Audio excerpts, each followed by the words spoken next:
बिस्मिल्लाहिर्रहमानिर्रहीम, अस्सलाम वालेकुम। मैं हूं करामत मुगल और मेरे साथ हैं सईद बलोच साहब, सीनियर जर्नलिस्ट हैं, सुप्रीम कोर्ट कवर करते हैं। सईद बलोच साहब, कल खबर तो भेजी गई थी कि शायद आज इमरान खान साहब की जमानत हो जाएगी, नहीं? वैसे मैंने आपको क्या कहा था? आपने कहा था नहीं होगी, मैंने कहा भेजी गई थी, समझ रहे हैं ना, भेजी गई थी कि कल जमानत हो रही है, सब खुशी खुशी सो गए थे, लेकिन आज हुआ तो वही। क्या जस्टिस आमिर फारूक साहब ने अपने नाम की लाज रखी है कि कहीं इमरान खान को इंसाफ न मिल जाए? बहुत शुक्रिया करामत मुगल साहब। देखें, जस्टिस आमिर फारूक, वो आमिर जो है ना, मेरे ख्याल में वो आमरीत वाला आमिर इनके नाम के आगाज में आ अब गया। तो यही सिलसिला शुरू हो गया, ठीक है, क्योंकि जिस तरह की अदालती आमरीत ये दिखा रहे हैं, मेरे ख्याल में उसके बाद इनका नाम जो है ना, वो एन अलिफ आ की बजाय ना अलमा, वो क्या कहते हैं, अलमद्दा। हाँ, अलमा अलमद्दा, अलमद्दा अलिफ वाला जो है ना, अलमद्दा। हाँ वो वाला, वो जो हम अलिफ अनार वाला कायदा पढ़ा करते थे, वो वाला, उसके साथ इनका नाम जो है ना वो अब लिखा जाना चाहिए। देखें, बहुत सादा सी बात है कि एक साबिक वजीर आज़म जिसके खिलाफ केस चल रहा है, वो मुल्क के अंदर है, आपको कोई बहुत ज़्यादा ख़तरा है कि वो बंदा अदालतों में पेश नहीं होगा या बाहर, क्योंकि बाहर भागने वाला तो सीन है कोई नहीं। उनकी आपको पता है कि उनकी बहन ने आज भी कहा है कि इमरान खान को बार बार, मैसेज भी हम बताएंगे आगे, इमरान खान का, इमरान खान को बार बार बैरून मुल्क जाने की ऑफर्स दी जा रही हैं। पिछले दिनों जियो न्यूज़ ने खबर ट्विटर हैंडल के ऊपर शेयर की और थोड़ी देर के बाद उन्होंने भी वो लिंक डिलीट कर दी, और वो भी इसी से मुतल्लिक था कि इमरान खान को एक बार फिर बैरून मुल्क जाने की ऑफर की गई है। उसके अलावा आप ये देखें कि जब इमरान खान के ऊपर हमला हुआ था गुज़श्ता साल, तो उसके बाद इमरान खान को कहा गया था, ऑफ़र दी गई थी कि आप इलाज के लिए अबू ज़ैबी जाना चाहें या यूएई की किसी और रियासत में जाना चाहें तो आप जा सकते हैं, आपको सहूलत दी जाएगी। इमरान खान ने उस वक्त भी इनकार किया और उन्होंने कहा कि मेरा जीना मरना इसी मुल्क के साथ है। तो जब एक बंदा ये कह रहा है कि मैं इसी मुल्क में रहूंगा, हर सूरत इसी मुल्क में रहूंगा, और वो अदालतों में पेश भी हो रहा है, उसके खिलाफ जितने भी मुकदमा पेश हो रहा है, अदालत ही उधर पहुंचा दी वो कहने का मकसद किसी अदालत में पेश नहीं होने दिया जा रहा। नहीं, मैं उस वक्त की बात कर रहा हूँ जब उनके मुकदमात चल रहे थे, जमानतों के लिए वो मुख्तलिफ अदालतों में पेश होते थे। मैं वो मिसाल दे रहा हूँ कि वो हर वक्त जब भी अदालत की जानिब से उसको नोटिस जारी किए जाते थे तो वो पेश होता रहा। हाँ, जिस वक्त उसके वो जख्मी था, उसकी वो इलाज वगैरह चल रहा था सारा, तो उस वक्त वो कुछ उसने ऐसी दरखास्तें दी थी, इस्तिस्ना की कि मैं अपनी बीमारी की वजह से या अपने ज़ख्मों की वजह से मैं अदालत में पेश नहीं हो सकता। फिर वो सिक्योरिटी रिस्क का कहता रहा, तो उस वक्त अदालतें कहती थी कि अगर इसको एम्बुलेंस में डाल के भी लाना पड़े तो लेके आए। और आज वही अदालतें तमाशा बन चुकी हैं, सर्कस बन चुकी हैं, और पाकिस्तान का ये अदालती निज़ाम जो वो कहते हैं, मैंने एक वो वाक़या पढ़ा था कि एक वालदा होती है ना, तो वो अपने बच्चों को समझाती है कि वो जन्नत और दोज़ख के बारे में, तो उन्होंने कहा, उसने कहा ना बच्चों को कि बेटा जन्नत में जाना बहुत आसान है, दोज़ख में जाना बड़ा मुश्किल होता है, और हम जन्नत में जाने की बजाय ना दोज़ख में जाने के लिए बड़ी मेहनत करते हैं। तो हमारे यहाँ भी ना निज़ाम अदल में, अगर हम दुनिया का जो इंडेक्स है वर्ल्ड जस्टिस इंडेक्स में अगर हम देखें तो वो 140 में से 129 130वें नंबर पे हम आ रहे हैं। तो उस नंबर पे आने के लिए ना फिर आप हमारी मेहनतें भी तो देखें ना कि हम कितनी मेहनत कर रहे हैं। यही चीजें होती है ना आपके पास के आम जो लोग हैं उनको इंसाफ कैसे मिल रहा है। एक अब देखिए, आम नहीं आप हुए कि उन्होंने इल्जामात हैं सबको दुरुस्त। सर मेरी बात सुने, मैं ये कह रहा हूँ कि हमने रात को एक बात की थी कि मुझे एक तवक्को नहीं है कि सुबह इमरान खान को रिलीफ मिलेगा, और उसकी वजह यह है कि मैं चूंकि अब खुद भी कोर्ट रिपोर्टर हूँ, सुप्रीम कोर्ट को कवर कर रहा हूँ, हाई कोर्ट कवर करता रहा हूँ। जब नवाज शरीफ के नैब रेफरेंसेस चल रहे थे तो थोड़े टाइम के लिए मैंने नैब कोर्ट भी कवर की। तो ये जब चीजें आप देखते हैं ना, तो आपको एक वो क्या कहते हैं कि एक इमेज बिल्डिंग आपकी वो बननी शुरू हो जाती है कि यार अगर ये बंदा है, इसका ये माजी है, ये ऐसे इंसाफ करता है, तो क्या ये इसको इंसाफ देगा, उसको कैसे करेगा।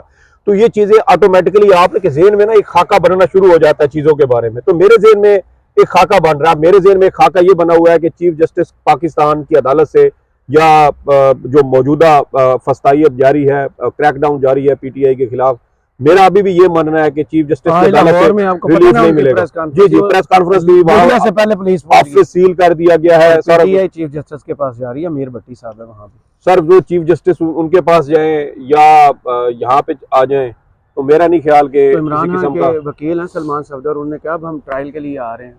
सर देखिए, ट्रायल तो हो नहीं रहा, अब आगे सुप्रीम कोर्ट आ रहे हैं। इस वक्त तमाम रियासती इदारे एक पेज पर हैं कि पीटीआई को रगड़ा लगाना है। 2 साबिक वज़राए आज़म के केसेस पैरेलल चल रहे हैं इस वक्त हाई कोर्ट में, ठीक है, हाई कोर्ट में भी और अब नीचे वो ट्रायल कोर्ट में जहाँ पे वो साइफर वाला मामला और वो सारा चल रहा है, ये पैरेलल में चल रहे हैं। और एक बंदा जो मुल्क के अंदर है, मुल्क से बाहर नहीं गया, इसी धरती के अंदर वो कहता है कि मैं यहीं जीऊँगा, यहीं मरूंगा, वो अदालतों का एहतराम भी करता है, वो अदालतों में पेश भी होता है, उसने अभी तक अपनी किसी ज़मानत का कोई मिसयूज़ भी नहीं किया नवाज शरीफ साहब की तरह कि वो यहाँ से ज़मानत लेके गए और बाहर से बैठ के रियासती इदारों और उनके सरबराहान के खिलाफ तकारीर करते रहे, उनको कौमी मुजरिम करार देते रहे और बाद में उन्हीं के पाँव चाट के अब दोबारा वो पाकिस्तान में वापस आ चुके हैं। तो इस तरह का तो वो भी कोई इकदाम नहीं है। तो 2 साबिक वज़राए आज़म है, एक मुजरिम है और उन्होंने दोबारा ट्रायल का हिस्सा बनने के लिए वो वापस आए हैं और उनको रियासत किस तरीके से 420 सेकंड में पहली बार बिठाया हुआ सर, हथेली क्या कंधों पे बिठाया हुआ है उनको। तो वो क्या कहते हैं कि वो नानी के घर बच्चे जाते थे ना किसी, अब तो वो नानी के घर भी नहीं रहे, मामू के घर बन गए और वो सारी चीजें होंगी। पहले जब हम छोटे होते थे तो नानी के घर में हमें भी इसी तरह की वो आगे से वीआईपी वीआईपी बहुत पीटीआई क्या अभी केस चल रहा है हाई कोर्ट में, सुप्रीम कोर्ट आ सकती है किस तरह? देखिए, इंट्रा कोर्ट अपील अगर ये नहीं करते तो फिर सुप्रीम कोर्ट में जब आएंगे तो सुप्रीम कोर्ट उसके ऊपर फिर आप सवाल तो उठाएगी कि भाई आपने इंट्रा कोर्ट अपील क्यों नहीं की। और मामला यहाँ पे गड़बड़ सबसे बड़ी ये है कि अगर ये इंट्रा कोर्ट अपील में भी जाते हैं तो उसमें फिर आगे कौन बैठा हुआ है जिसने केस सुनना है, लोगों ने तो आज ही बता दिया जस्टिस तारिक मसूद साहब के पास लगेंगे। देखिए, जस्टिस तारिक मसूद साहब के पास लगे या किसी और के पास लगे, मैं ये कह रहा हूँ कि अगर intra court appeal high court में ही की जाती है तो वहां पे किसने सुननी है? आमिर फारूक साहब, वो उसको फिर 3-4 महीने फिर दबा के बैठ जाएंगे, महीना 2 तो उन्होंने फिक्स नहीं करनी, फिक्स करेंगे या उसके ऊपर एतराज़ात अगर लगते हैं तो वो दूर करते हुए फिर हफ्ता 2 ज़ाया कर देंगे।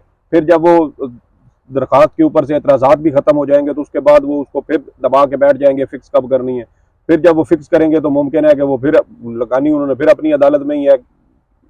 इमरान खान का पैगाम आया, इतनी जल्दी मिलने का इमरान खान का पैगाम आया, वो कहते हैं कि इन्होंने मुझे जेल में रखना है और इंतखाबात तक रखना है, शायद उसके बाद भी रखना है। तो ये सारा प्लान तो कह रहे हैं कि लंदन प्लान इज एग्रीमेंट है, लंदन एग्रीमेंट हुआ। ये चीजें सुनने में आ रही हैं कि बकायदा एक कोई मुआहदा हुआ है तहरीरी तौर पे। ये एग्रीमेंट पिछले कुछ दिनों से मैं भी ये सुन रहा था कि कोई तहरीरी मुआहदा हुआ है बकायदा तौर पे और उसकी गारंटी की वजह से नवाज शरीफ साहब, हाँ जी, और ये सारी चीजें हो रही हैं। तो वही बात है कि आपका वो बयानिया भी आपने सारा बेच दिया, आपने अपना जो इज्जत नफ्स थी वो भी आपने बेच दी, सारा कुछ कर लिया। और मुझे अभी भी हैरानी एक बात, मैं अपने जो हमारे कुलीग दोस्त हैं जो दूसरी साइड पे जो झुकाव रखते हैं, मैं उनसे भी यही पूछता हूँ।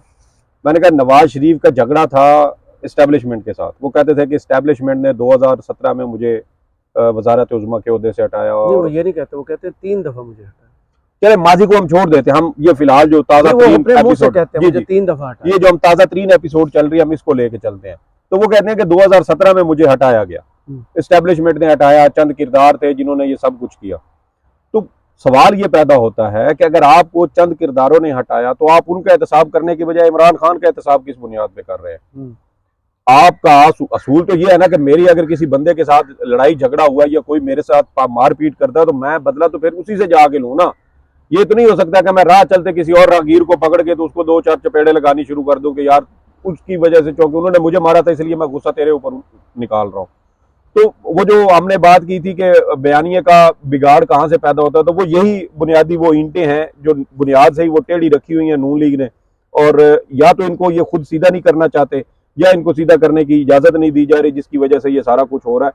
और उसी की वजह से अब वो गड़बड़ आगे सारी फैल रही है। और इमरान खान साहब इस हवाले से उनके जितने भी गुज़श्ता आप उसको पेशगोई कह लें या जो भी उन्होंने बातें की हैं वो हर्फ बहर्फ सही साबित हो रही है। मैं आज सुबह इसी तरह की एक वीडियो उनकी देख रहा था, ये गालबन सर्दियों की दिसंबर या जनवरी की बात है जब उन्होंने ये वीडियो उस वक्त रिकॉर्ड की थी। और उस वक्त उन्होंने यही बात की थी कि ये मुझे जेल में डालना चाहते हैं, मेरी पार्टी तोड़ना चाहते हैं, ये ऐसी लेवल प्लेइंग फील्ड। सब कुछ हो गया, आज जो उन्होंने बात किया क्या वही हो रहा है अभी?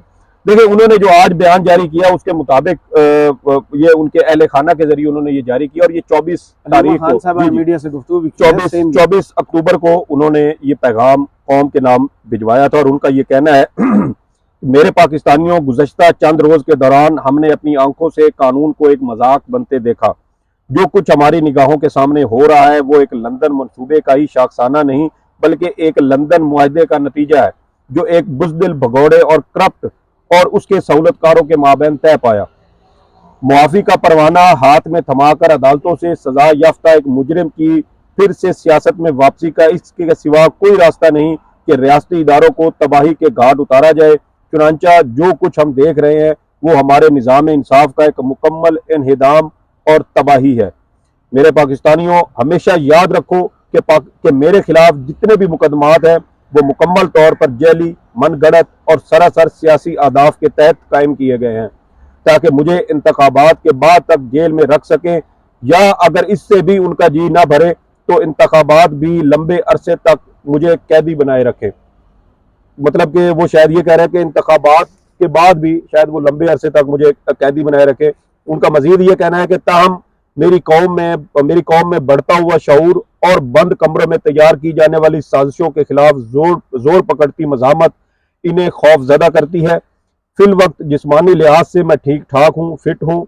अगर मेरे जिस्म पर किसी किस्म का कोई ज़ौफ या कमज़ोरी तारी होती तो मुझे इसका एहसास हो जाता, मगर ये पहले ही 2 मरतबा दिन दिहाड़े मेरी जान लेने की कोशिश कर चुके हैं।